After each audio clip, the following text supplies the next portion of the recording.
my HQT pies. Today is a good day. Can you feel it? Shout out to all my March babies out there, my Pisces brothers and sisters. Now, March 2nd boasts some really cool celebrity birthdays. Daniel Craig, Rebel Wilson, Chris Martin, Karen Carpenter. Oh, and Sharon Carpenter. Yep, it's my B-Day today as well. So we're going to have a serious celebration by playing 12 rounds of epic trivia. Now, they say us Pisceans are extremely kind, caring, intuitive. They say a lot of other things about us too, but we'll choose to ignore those ones. Just call me Shazza, your in-phone friend, your guide to the golden treasure. That's me. And I want to shout out to any other birthday boys and girls out there. And some of our HQTs in the chat, Harry Watts, Dopey Granny, iTurbo, and Sid Payne. Good luck to all of you players today. Now, if you're new to HQ, here are the rules. I'm going to ask you 12 fun-filled questions, ranging from easy to hard. All you have to do is answer them correctly, and you win or share the cake in the form of cash, of course. Now, today the grand prize is $750. That's enough to buy yourself a new birthday suit or turn your big day into a big week, because you deserve it, even if you're a Scorpio. Just kidding, we love Scorpios as well, sting and all. Okay, enough of the astrology, it's time for Triviology. Are you ready to play? Q1, where would you be most likely to encounter a mosh pit, pit factory, concert, mosh store? A mosh pit. Where would you be most likely to encounter one of those? Well, the chat turns into one every time I use one of my epic pronunciations, but you're most likely to find one at a rock or metal concert. Concert for the win. 26,555 of you headbangers got that one correct and you're moving on. Now, moshing is a free and expressive form of dancing based around energetic body contact, basically fighting in front of the stage. Q2, the term Brangelina was used to describe Angelina Jolie and which other celebrity?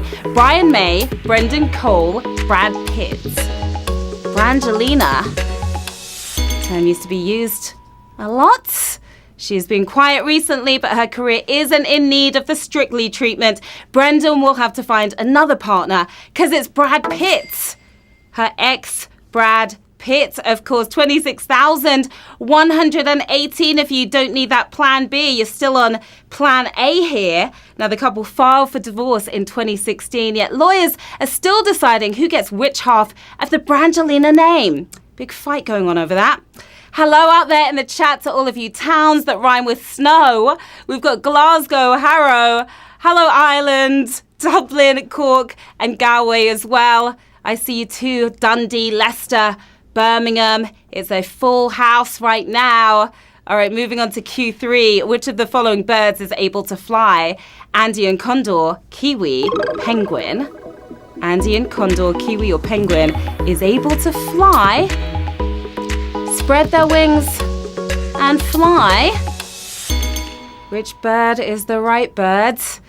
They can all fly, just two of them don't really feel like doing it right now. The large vulture circling those sitting ducks is the Andean condor. That's the bird that can fly. 21,042 of you swooping one step closer to the win. Now, this South American bird feeds on ground animals, so obviously they build their nests at the top of 5,000-meter high mountains. Makes complete sense. Q4, which of these is not one of the 5 boroughs of New York City? Chinatown, Brooklyn, Staten Island. Not one of the 5 boroughs of NYC. Chinatown, Brooklyn, or Staten Island.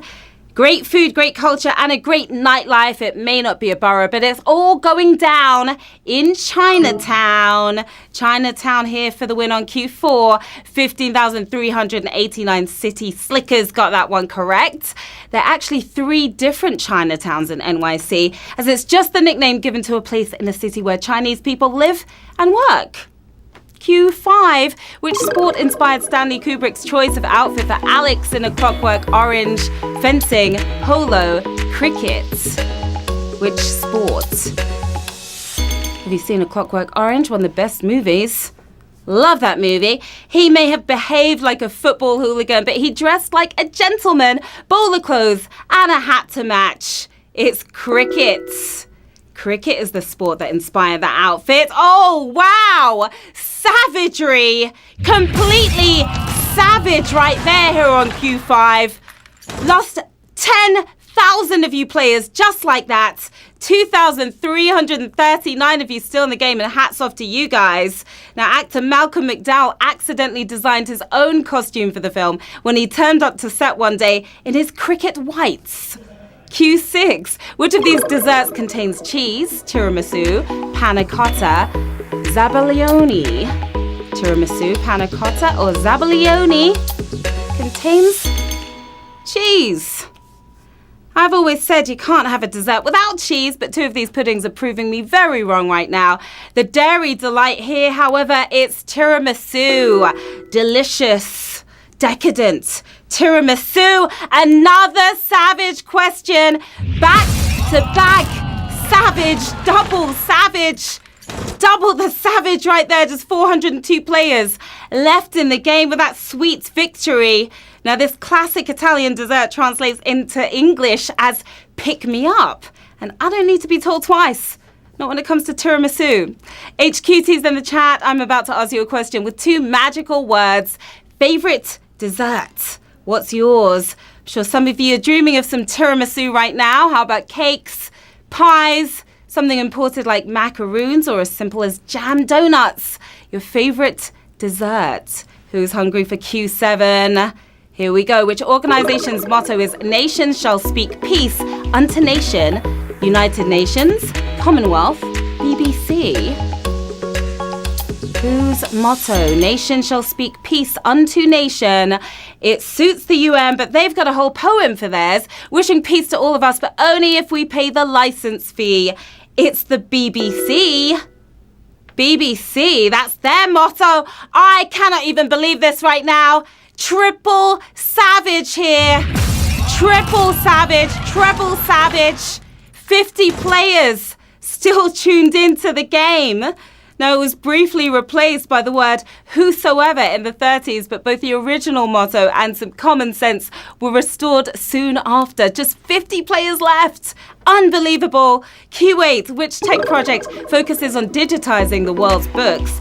Amazon Expedition, Virtual Alexandria, Project Gutenberg. Digitizing the world's books is a big task right there. With over 50,000 great works currently on their digital shelves, they've done Goots. Already is Project Gutenberg, of course, for the win here on Q8. 37 players still left in the game. A book of knowledge you guys are. Now, the project's goal is to protect books from being destroyed in a disaster or by a nasty government. Guess they've already read Fahrenheit 451 then. Q9. Why was the 1982 sci-fi film Tron denied an Academy Award nomination for special effects? CGI was prohibited, late submission, copyright infringement. Tron was denied that Oscar nom, but why? Well, it's a hard one to avoid when your whole film is based inside a computer. Fair or not, Tron was snubbed because CGI was prohibited. That's why 19 of you have your nomination for Q10. Just 19 players left in the game. Now, the Academy believed that using computers was cheating at the time. Luckily, they've changed their tune, or we'd have 0 nominations this year. Q10, which pair won the first ever men's doubles final at Wimbledon? Renshaw, Sears Dwight, Hartley Richardson. First ever men's doubles at Wimbledon. If you're 200 years old, then you've just been served a very easy one, lifting the 2-handled trophy in 1879. It was Renshaw.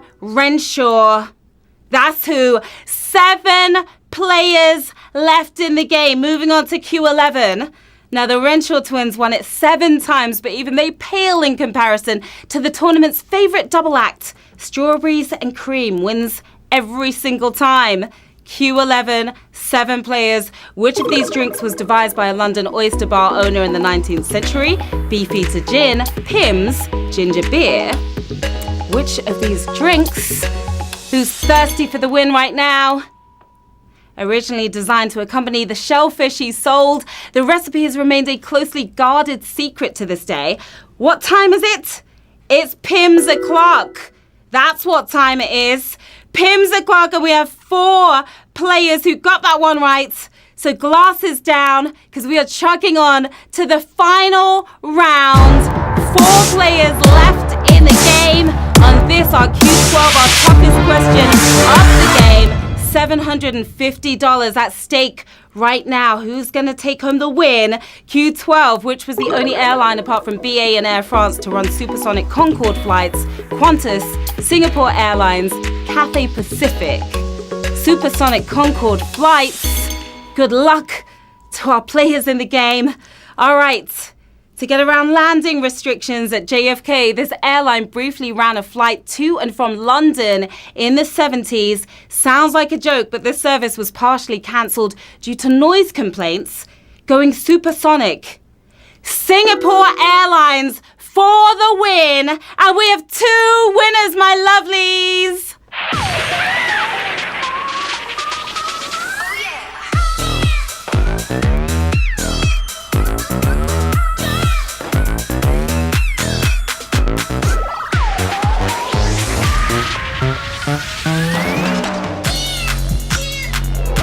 Huge, massive congratulations to our 2 winners in the game, Andrix and Andrix.